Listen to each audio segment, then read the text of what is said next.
The name on the wall. Jonas lived a quiet life.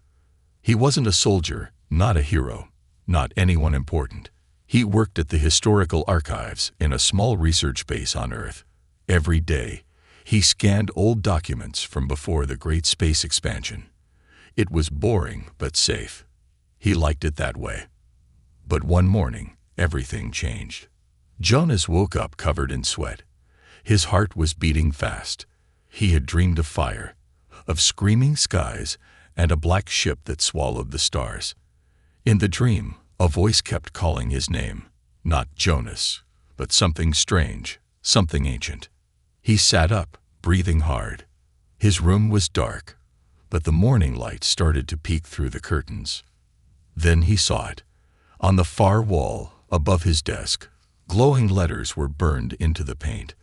They weren't in English. They weren't in any human language. The letters looked curved and sharp at the same time. They glowed faintly, as if made from fire itself. He stood up slowly. The floor felt cold under his feet. He walked toward the wall and stared. What is this?" he whispered. And then, somehow, he understood the name.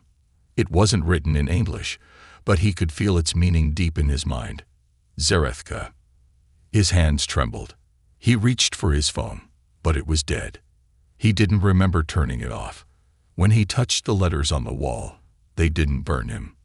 They were cold, like stone left in a shadow. He dressed quickly and ran out of his apartment. The hallway was empty. Everything looked normal, but Jonas didn't feel normal. He felt watched. By the time he reached the archive building, the glow had faded from his mind, but the fear remained. "You okay, Marla?" the front desk clerk asked. "You look like you saw a ghost." "Just weird dreams," Jonas lied. He walked to his desk and sat down, staring at his computer screen without seeing it. The name echoed in his head again and again. Zarethka. Zarethka. He opened the ancient records database and searched the word. Nothing. He tried again, using broken spellings. Still nothing. But then something strange happened. The screen flickered, and a hidden file appeared. Classified. Project Banishment. Jonas blinked. He hadn't typed that. He clicked. A video opened, old, grainy, black and white. A group of scientists stood around a strange object. It pulsed with energy. A tall man in a uniform was speaking. "We have no choice. They must be banished beyond the edge of the stars. The risk is too great, if even one returns." The screen went black. Jonas sat frozen. Who were they? Banished. From where? When? He leaned back in his chair, heart pounding. He was just an archivist. He wasn't supposed to see this. Later that evening, as Jonas walked home, he noticed a man standing by a street lamp. The man wore a long dark coat. He had no expression, no visible weapon. Just staring. Jonas looked away and kept walking. But when he turned the corner and glanced back, the man was gone. That night, Jonas couldn't sleep. He sat in his room, watching the wall. The name had faded now.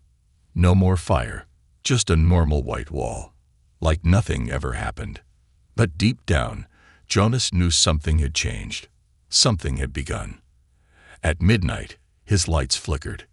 Then his window cracked open, even though it was locked. And a soft voice, not human, whispered in his mind, "They are coming." Jonas grabbed his coat and ran.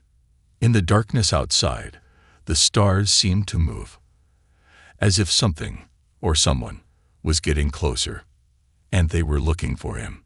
But he didn't know why. Not yet. Whispers in the sky. Jonas didn't sleep that night. How could he?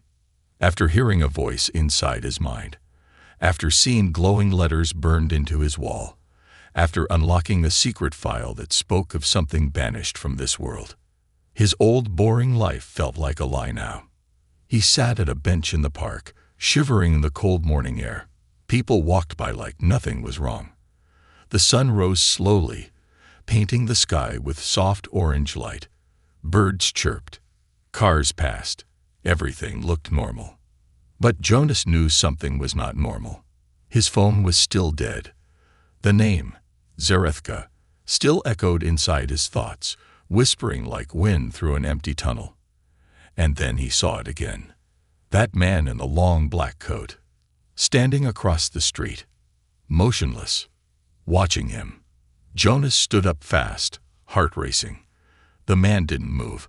Jonas stepped backward, then turned and ran. He didn't look back until he reached the archives building. The man was gone. Again. Inside the archives, Jonas walked straight to the basement, the oldest part of the building. There were files down here no one had touched in years, maybe decades. He opened a drawer marked Pre-Expansion History and pulled out a dusty box labeled Forgotten Projects. Inside, there were old notes, yellowed papers, and a tiny data chip. Jonas plugged the chip into an ancient reader. A file opened. It was a warning. Subject: the banished ones. Date: year 2489. Status: classified level 10. Summary: alien species known as the Zarak, exiled beyond the edge of the galaxy after failed peace attempt. Last message received: we will return for what is ours. Jonas froze. Zarak. Zarethka. Were they connected? Before he could read more, the computer beeped. Access denied. The screen turned black again. Then something strange happened.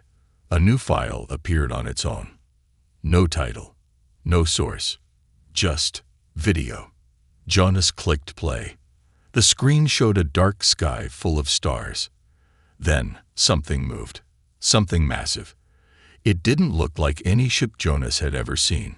It was alive, like a creature made from metal and shadows. A voice played.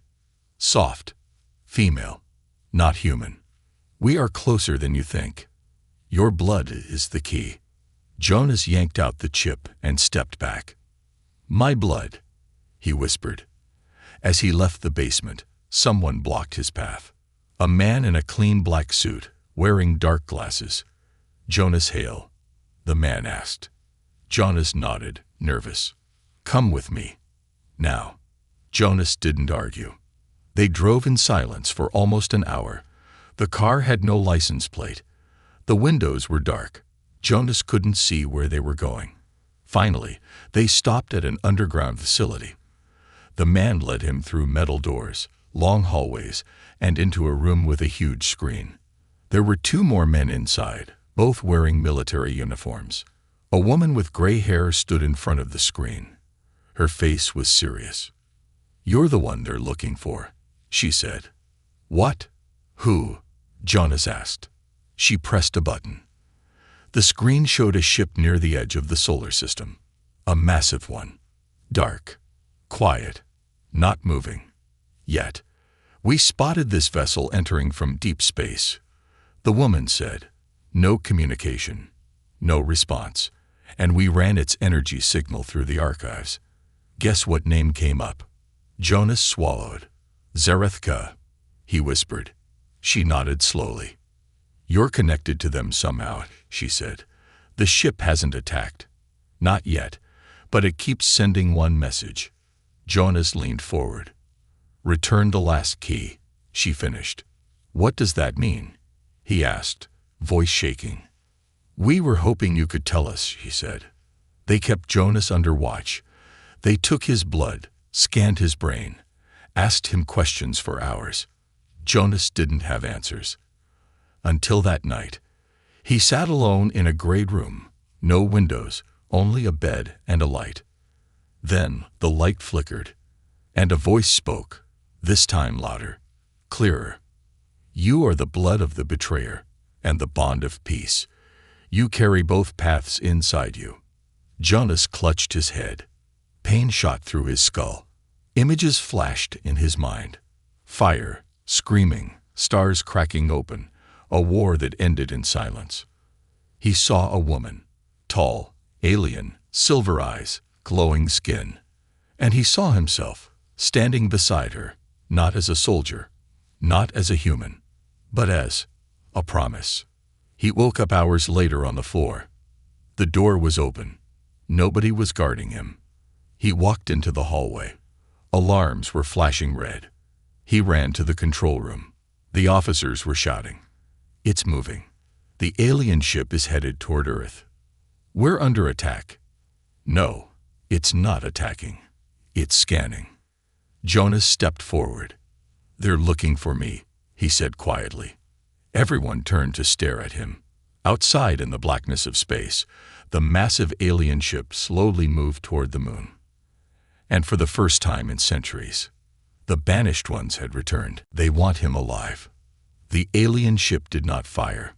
It just floated there, silent, massive, cold, above the far side of the moon. But inside every human command center on Earth, alarms were still blaring. Satellites shook, defense grids powered up. Space fleets moved into position. Everyone feared the same thing: war.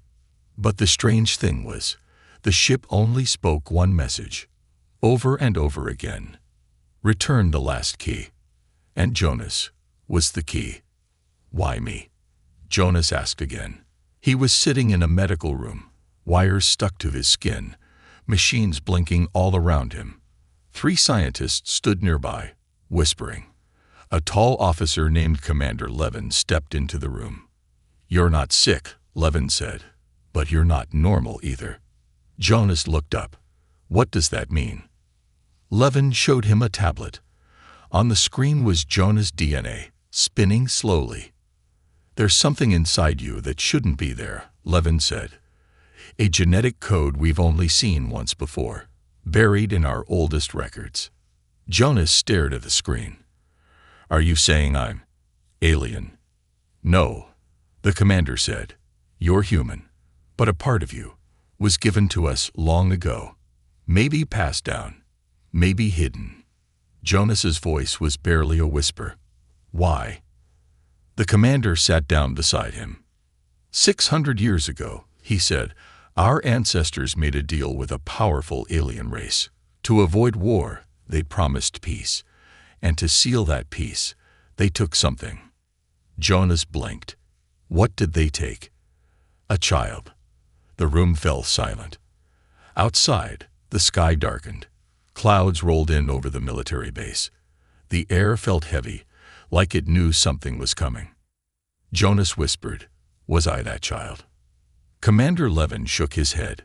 "No, but you might be the descendant. The blood still lives in you."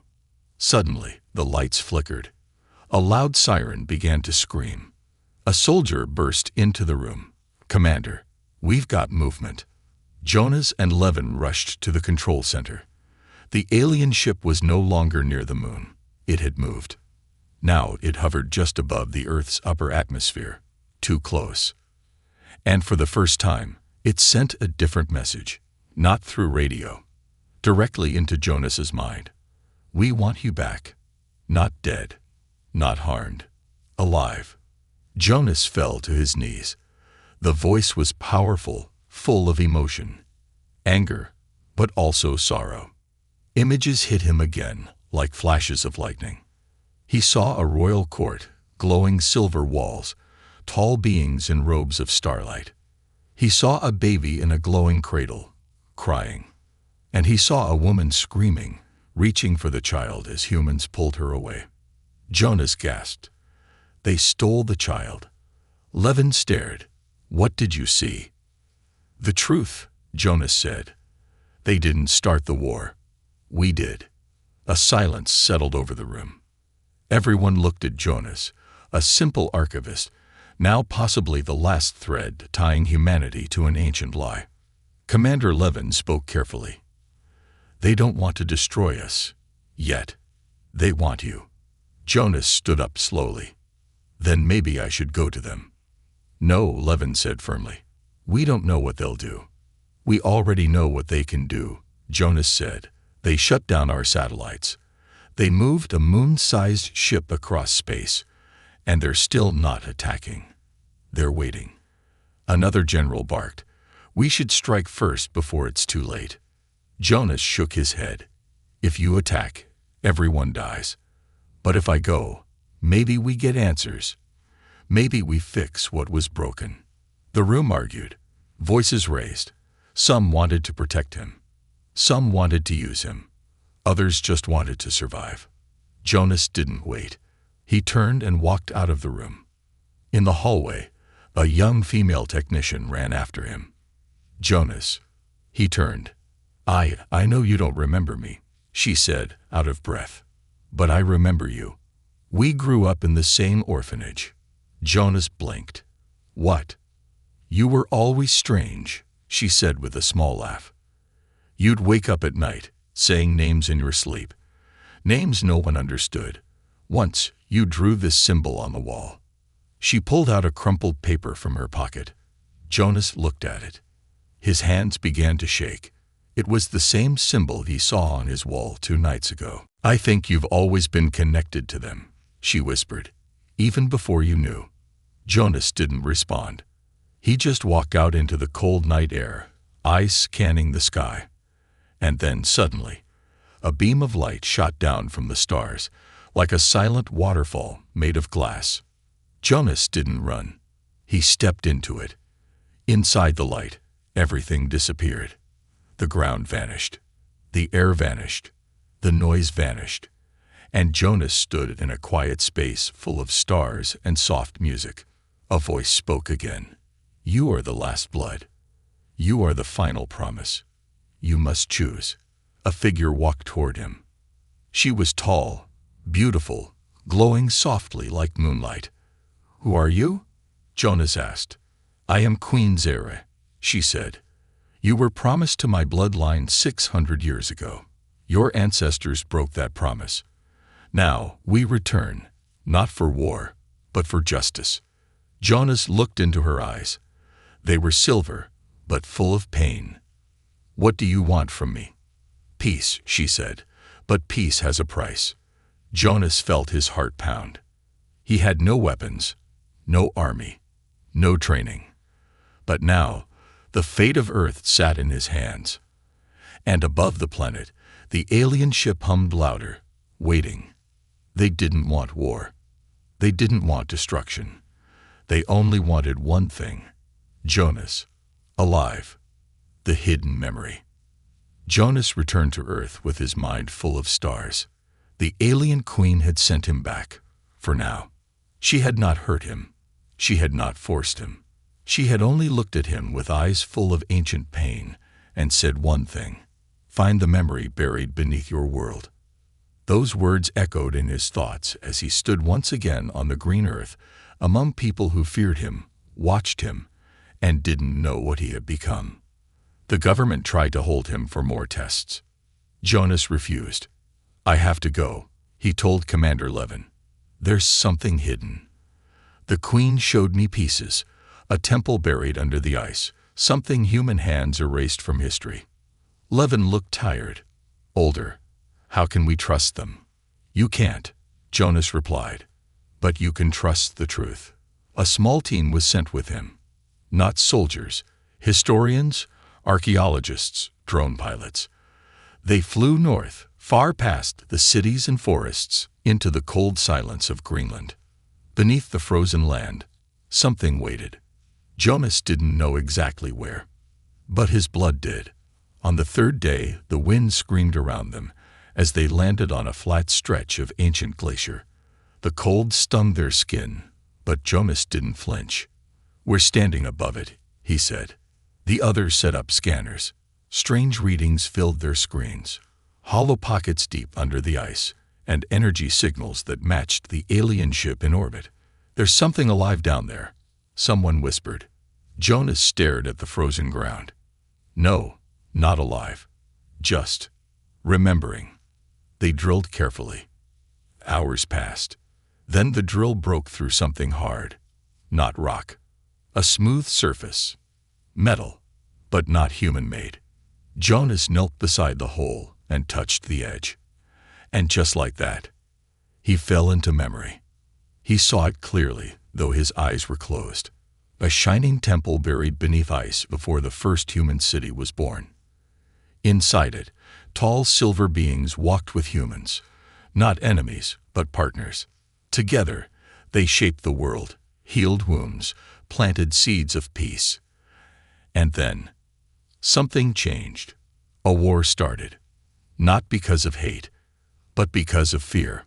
A human general, Jonas's ancestor, had seen a future where humans became slaves to the Silver Ones. Even though it wasn't true, he acted first. He broke the pact. He stole a child born of both species, half human, half Zarak. To cover the lie, he ordered the temple buried under fire and ice, and made the world forget. Jonas gasped and fell backward. The team ran to him. What happened? Jonas shook his head slowly.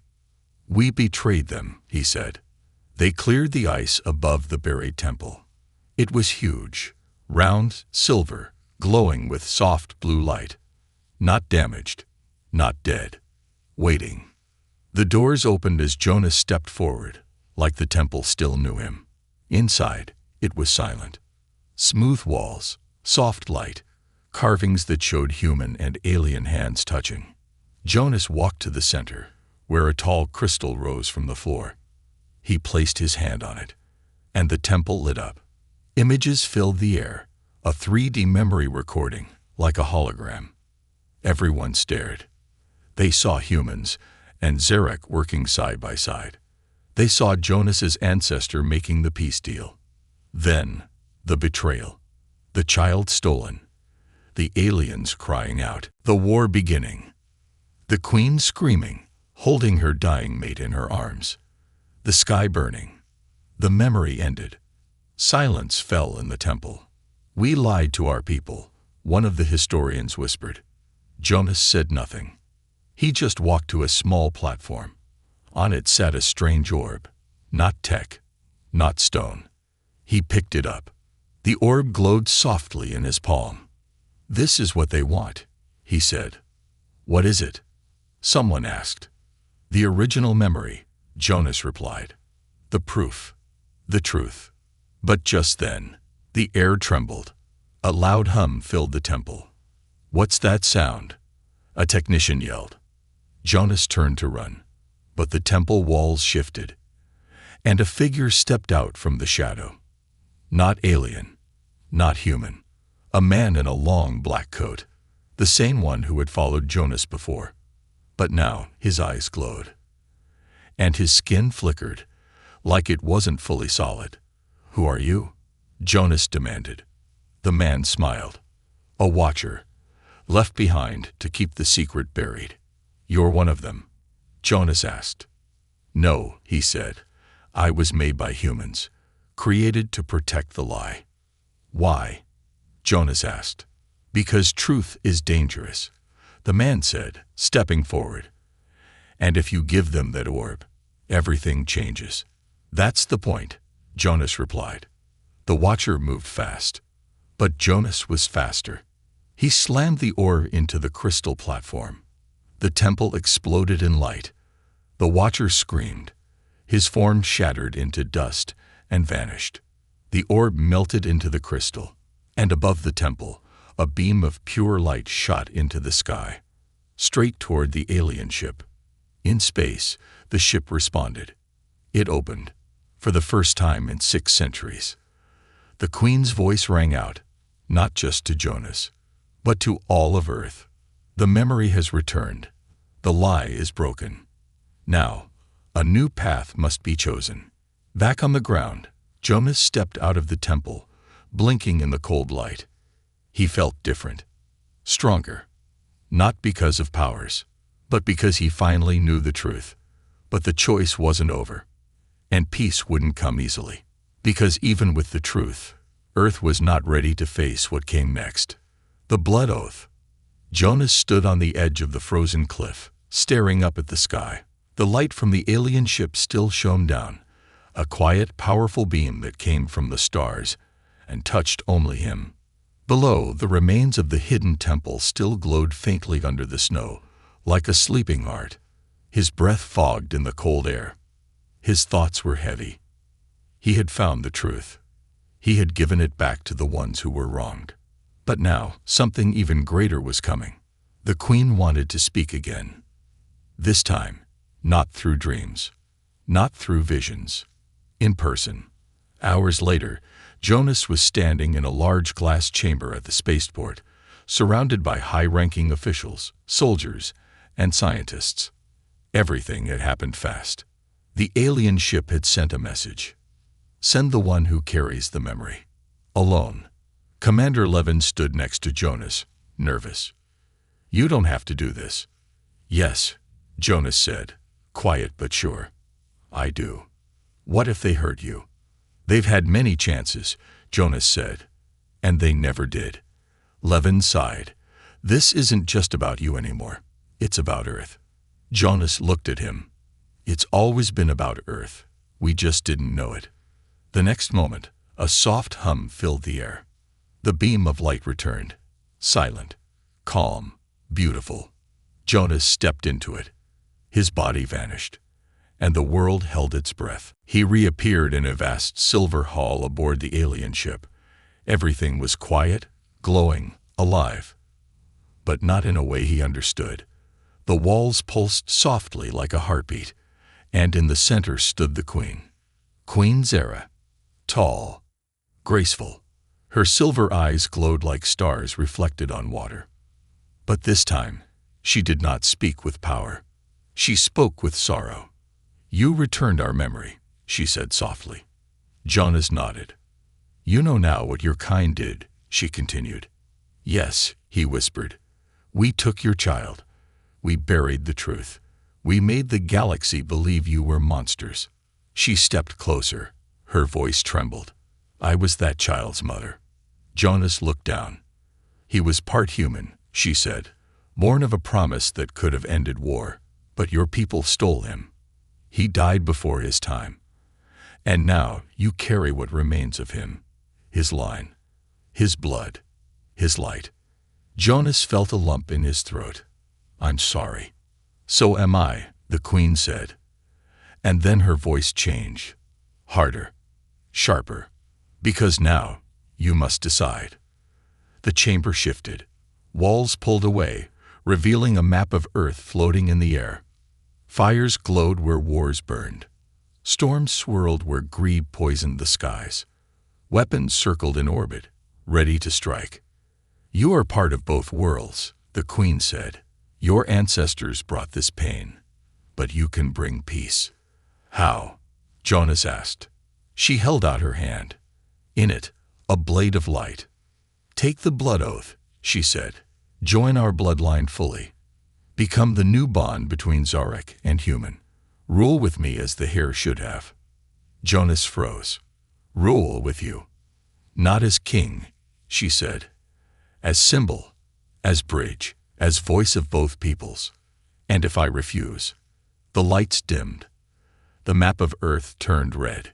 Then the bond breaks forever, she said, and we leave your world to its path, a path of fire. Jonas turned away. He walked to the edge of the chamber, staring down into the deep stars below. Everything inside him was shaking. He had never wanted power. He wasn't a leader. He wasn't brave. He was just a man who scanned history files and drank too much coffee and once dreamed of stars. But now, he was history.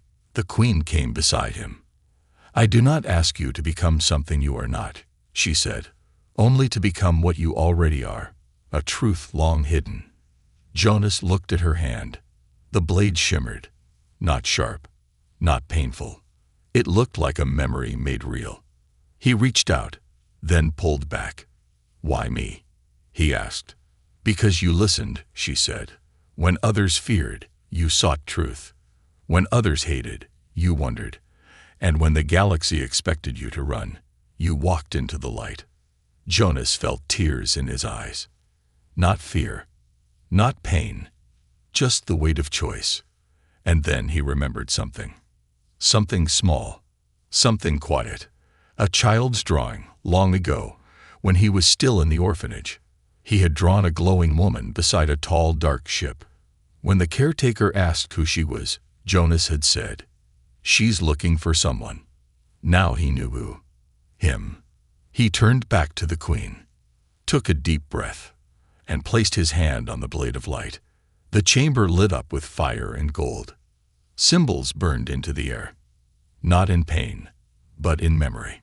The blood oath had been taken, and Jonas Hale was no longer just a man.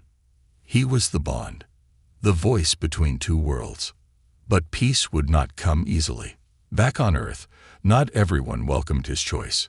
Some called him a traitor. Others called him a messiah. Governments argued. Armies stood ready. And above them all, the alien ship waited. Queen Zara returned Jonas to Earth, but not before giving him one final warning. Peace is a door. You opened it, but humans must choose to walk through. And if they don't, Jonas asked. Then we leave, she said, and never return. Not as friends, not as foes, only as silence. Jonas stood again on his planet. The sun was rising, but a shadow still hung over the future. He had made his choice. Now the world had to make theirs. War returns. Jonas stood in front of the United World Council, the highest human authority. He had just returned from the alien ship, still carrying the oath mark glowing faintly on his wrist, proof that he had taken the blood oath. He had done what no human ever had. But no one clapped. No one cheered. Instead, silence filled the great room like a thick fog. Finally, a general stood up. You gave your blood to them, he said. How can we trust you now? Jonas looked at him calmly. Because I gave my heart to both. Some council members shifted in their chairs. Others looked away. Fear was in their eyes. Not fear of Jonas. Fear of the unknown. Outside, on every news screen, every channel, every language, the same image played. The Zarek ship, hanging silent in the sky like a black moon. People protested in the streets. Others prayed. Some called Jonas a hero. Others called him a traitor. In the military base, Commander Levin watched the reports. He knew what was coming. He had seen it before. Not from aliens, but from humans. When people don't understand something, they destroy it. That evening, Jonas sat alone in a quiet room, watching the stars. He didn't sleep anymore. He didn't dream anymore. His mind was full of voices, human and alien. He felt them both inside him now. Then the door opened. It was Marla, the woman who had once worked the front desk at the archives. She had tears in her eyes. Jonas, they voted. He stood up slowly. What did they decide? They're launching a strike, she said. In 2 hours. Jonas felt like the air was pulled from the room. They're going to attack, he whispered. They said it's just a warning shot, but we both know what that means. Jonas ran to the command center. He stormed into the war room. Don't do this, he shouted. The generals turned. Commander Levin was already there, trying to stop it. You're making a mistake, Levin said. They haven't attacked us. They don't need to. One general barked. They've already invaded our minds. Look at him. He's not even fully human anymore. Jonas stepped forward. You don't understand. They could have destroyed us already. They didn't. They waited. They gave us a chance to fix the past. And now we give them our answer, another general said coldly. Jonas looked around the room. Fear, anger, power, but no understanding. 1 hour later, the sky was filled with ships. A fleet of Earth's most advanced destroyers rose from the atmosphere. Jonas stood on the launch platform, watching them go. I need to stop this, he said. Levin nodded. How? Jonas turned toward the light. By reminding them who we are. Jonas stepped into the beam once again. This time, he didn't feel fear. He felt fire. On board the Zarek ship, alarms began to sound. Defense systems woke up. Shields formed. Missiles locked on.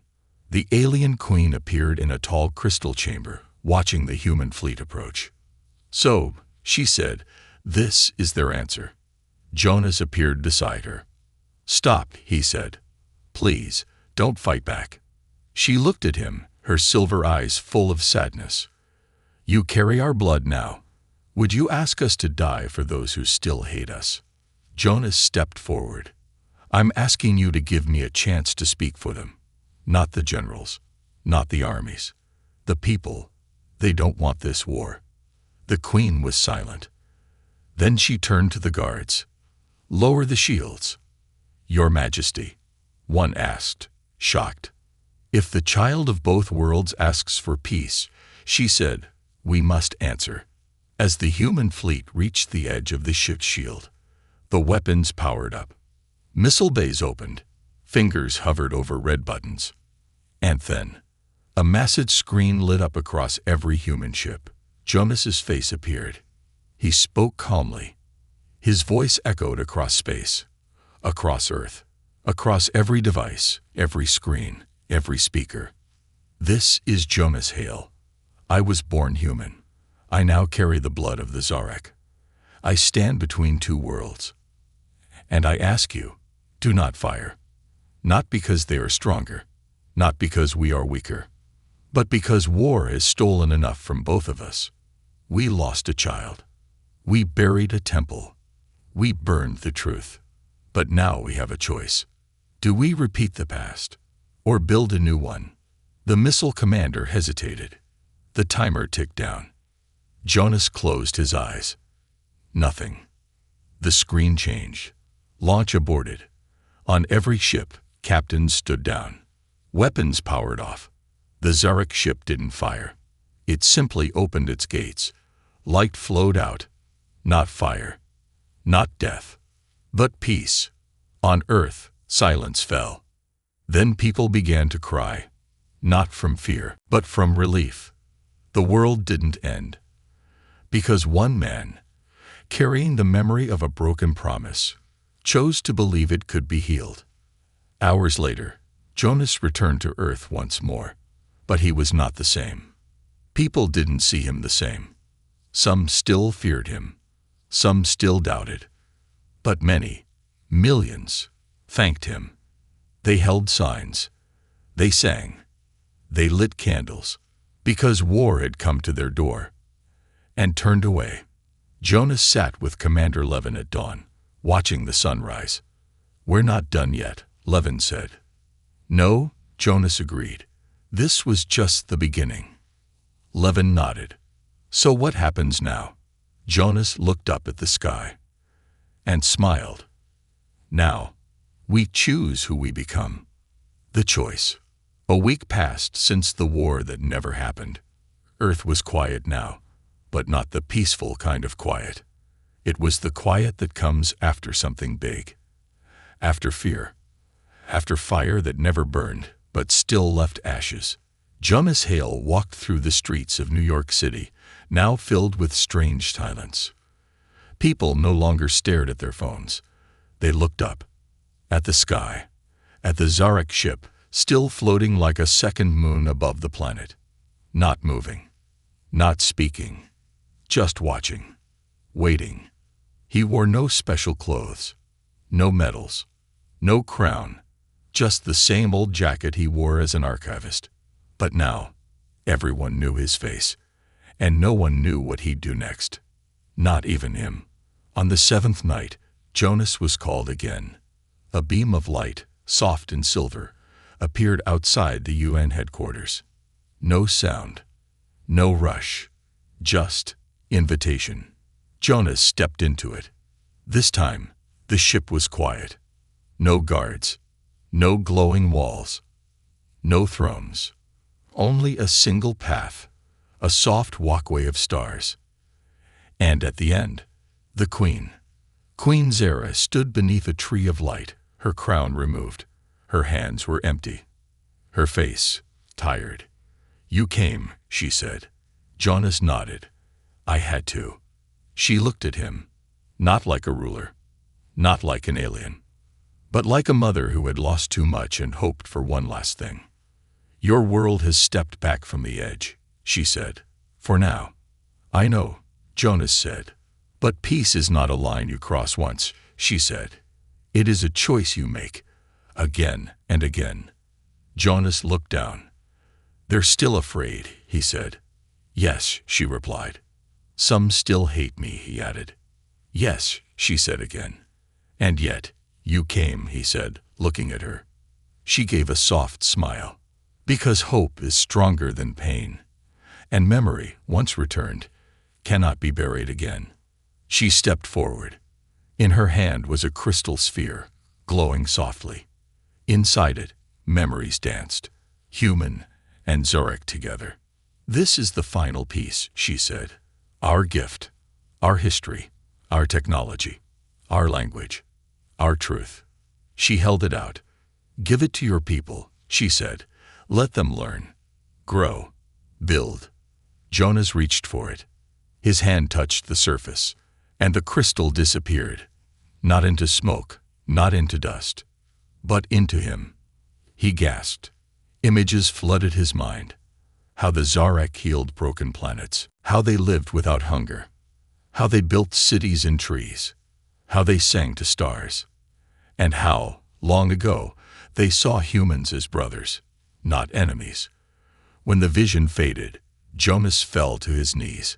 He was crying, not because of pain, but because of beauty. So much had been lost. So much still could be saved.